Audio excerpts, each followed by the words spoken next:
Welcome to Think Green, a special edition of Designing Spaces that's all about you, your space, your home, and your surroundings. I'm Ted Brunson.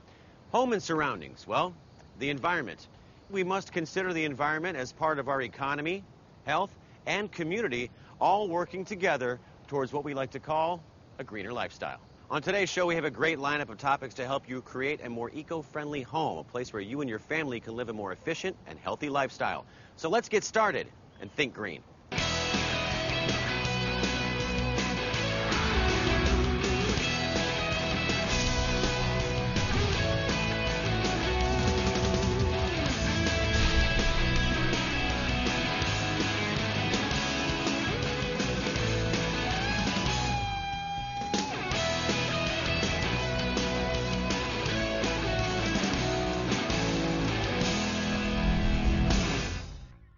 Part of living a greener lifestyle is the concept of sustainability. That is, long-term lifestyle maintenance that does not harm the balance of nature. A healthy environment means healthier lives for all of us. Reduce, reuse, recycle, and respect. A great concept when trying to live a more eco-friendly lifestyle. Consider this reality. Plastics derived from vegetables rather than petroleum. For this story, we go to Volga, South Dakota, and it's pretty amazing.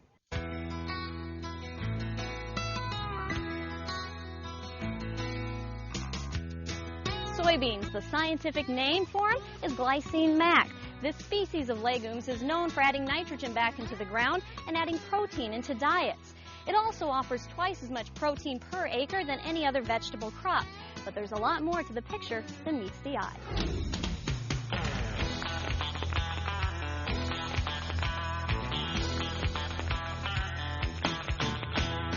Insulation plays a big part in being able to keep your home comfortable and control your heating bills.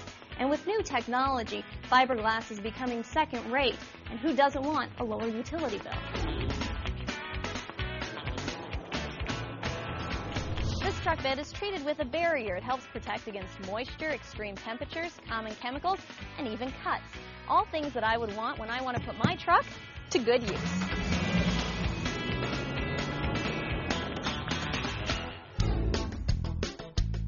This couch is a lot comfier than being in the back of that pickup truck. And the pillows are actually made out of foam, which comes from a bio-renewable source and helps lessen America's dependence on petrochemicals.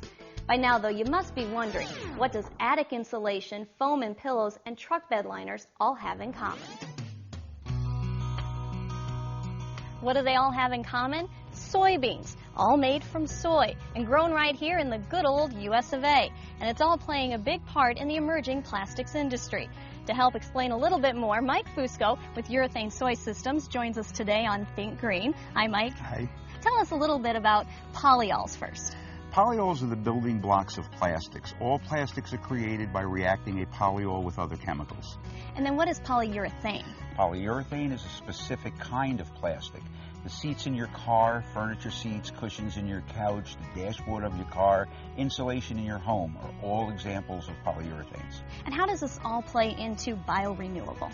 Bio-renewable is the ability to recreate your product every year instead of using it up and destroying it like we do with petrochemical-based products. We grow soybeans every year, we recreate the oil, we recreate the polyol. The big thing about biorenewability is it has to make economic sense. You want it to be at least the same price, not more expensive than the petrochemical products that you're replacing, and the quality also has to be equal. And we keep hearing think green. Is that an important part of all of this? It is. We want to reduce dependency on foreign oil. It is both a cost savings and it's ecologically friendly. And even though we are out in the field, we are getting a little warm, so why don't we head into the factory? Great idea. All right.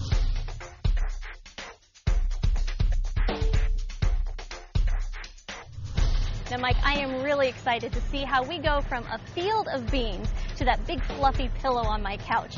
Tell me what we're going to see when we get in the factory. Well, we're going to take you to the unloading facility where we dump the beans for processing. Then we'll take you over to the prep plant where we prep the beans for crushing. And then we'll take you to the labs where we actually turn the oil into polyol and then we make polyol into urethanes. To do that, we're going to need some safety equipment. You get the yellow hat and the safety glasses. If you hear the siren go off for any reason, you go to the front of the building. That's the assembly area. The yellow hat means you get to run like hell. I have to sit back and see what's going on. All right, let's get our gear on and let's get in the factory.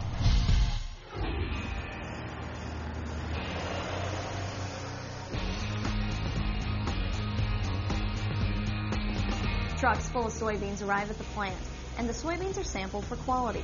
Those beans that meet the quality standards are dropped in the conveyor system. The beans are then moved to a drying silo where the moisture is reduced to a processing level. The beans are moved to a hopper, which separates them into a machine where they are heated to remove the hulls and fibers. Others are ground up for later use. Then they are moved to the flakers, where the beans are crushed into flakes. These flakes are moved to the extraction building. Now we're going to get a little flaky over here in extraction. Well put. That's exactly what goes on in extraction. The flakes come in, the flakes are now laden with oil, and it's a highly volatile process, but what happens in the process is the oil is removed, then the oil goes over to the oil side, and the flakes go over to the flake side and become feed. The nice thing or unique thing about this process, at least to me when I first started here, was that everything is used 100%. From the hull to the bean, the flake, the oil, everything is used. Nothing is wasted. Now we're going to head to the lab. Absolutely. All right. Here, the oil that has been turned into polyol is tested at various stages of production to assure that strict adherence to quality procedures is followed. We've been talking a lot about bio-renewable, but what's the difference between bio-renewable and biodegradable? I'm glad you asked that question because it comes up a lot. Bio-renewable simply means that the material we're creating can be grown every year. It's biologically renewable. It can be regrown. We don't use it, destroy it, it's over. Biodegradable means at the end of its useful life, you put it into a landfill and it decomposes back to its original chemicals. Urethane is not biodegradable, and even though we're using soy, which in and of itself may be biodegradable, it's still urethane when we make it. It is not biodegradable. Now we've got one more lab to see. We do. That's the formulation lab. Let's head over that way now.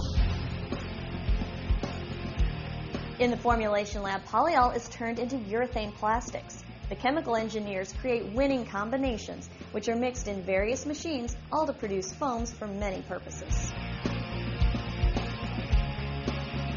This is an example of what we do. A customer came to us and said, I need a seat that meets a specific set of parameters.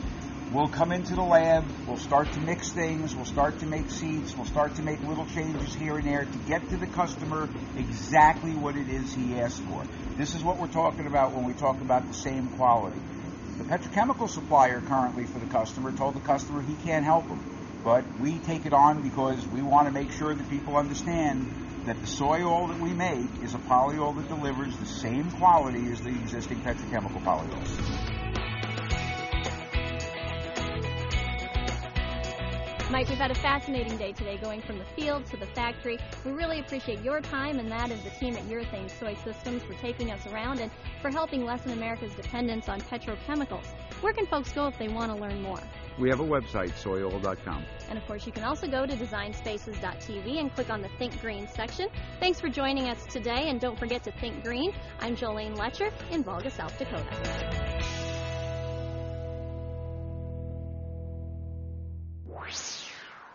We all want to live a healthier lifestyle, both for ourselves and for the ecosystem. And we all want to reduce our cost of living while maintaining an efficient household.